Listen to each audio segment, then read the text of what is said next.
एक बार मगध के तत्कालीन सम्राट अजातशत्रु गौतम बुद्ध के पास आते हैं।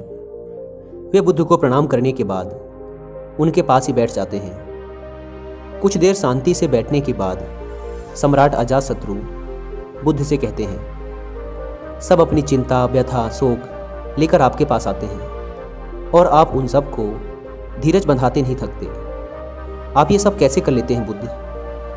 बुद्ध कहते हैं, यदि तुमने पूर्ण हृदय से स्वयं से प्रेम किया है तो तुम किसी को भी दुखी नहीं देख सकोगे। अजातशत्रु कहते हैं, बुद्ध, बहुत से ज्ञानी देखे पर आपसा कोई न देखा। बुद्ध आगे कहते हैं, अजातशत्रु, चाहे जितनी भी धार्मिक पुस्तकें पढ़ो, उन्हें चाहे जितना भी कंठस्थ करो, यदि वो तुम्हारे जीवन के कृत्य ना बने तो सोचना कुछ नहीं हुआ। थोड़ी देर तक अजातशत्रु की तरफ देखने के बाद बुद्ध ने कहा, तुम भी किसी दुविधा में दिख रहे हो अजातशत्रु? सम्राट अजातशत्रु कहते हैं, बुद्ध, आप तो मन की बात पढ़ लेते हैं। मगध के कुल गुरु ने अपना पूरा जीवन देश को समर्पित कर दिया। उनकी सहायता मगध के लिए आवश्यक है।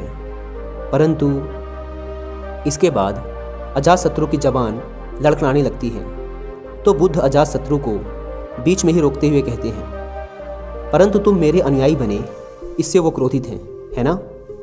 अजातशत्रु ने कहा, जी बुद्ध, हम एक मत से कार्य नहीं कर पा रहे। मगध के कुल गुरु और मगध के ब्राह्मणों के साथ मेरे संबंधों में कटुता आई है। ये मतभेद बढ़ते जा रहे हैं। इन दो बातों की लड़ाई में मगध की प्रजा व्यर्थ ही पिस जाएगी। बुद्ध कहते हैं, यदि तुम्हारे अंतर मन में मतभेद को मिटाने की आस्था है तो मेरे पास इसका एक उपाय है अजातशत्रु।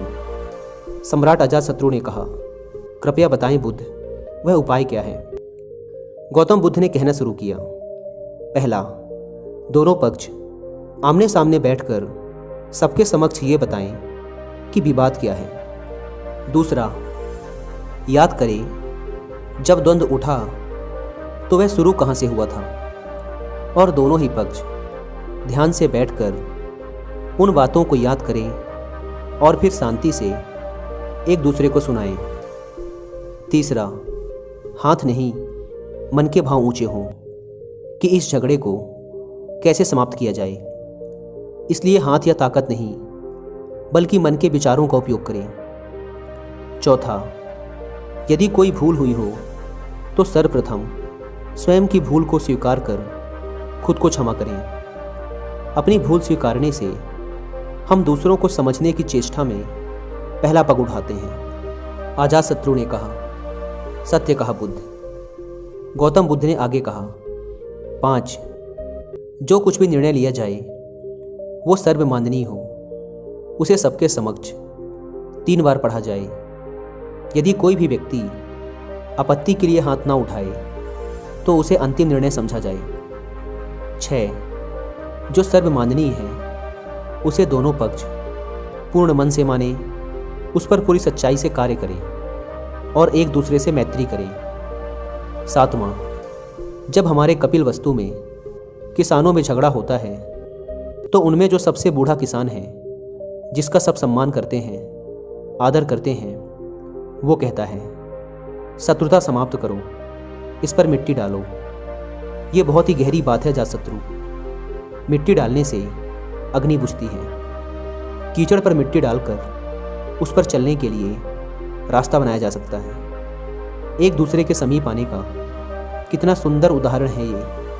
जिस प्रकार मिट्टी आग से मिलकर उसकी तपन को, उसकी ऊष्मा को समाप्त कर देती है, उसी प्रकार यदि मनुष्य भी मिल बैठकर बात करे तो किसी भी समस्या का समाधान निकाला जा सकता है। अजातशत्रु बुद्ध के सामने नतमस्तक हो गए और कहा, बुद्ध, आपके ये सूत्र विश्व में शांति की क्रांति लाएंगे। जब जब धर्म का विघटन होगा, जब जब दो पक्षों के हृदय में दीवार खड़ी होगी, आपके ये वचन उस दीवार को ढहा देंगे और मैत्री व सामंजस्य विकसित करेंगे।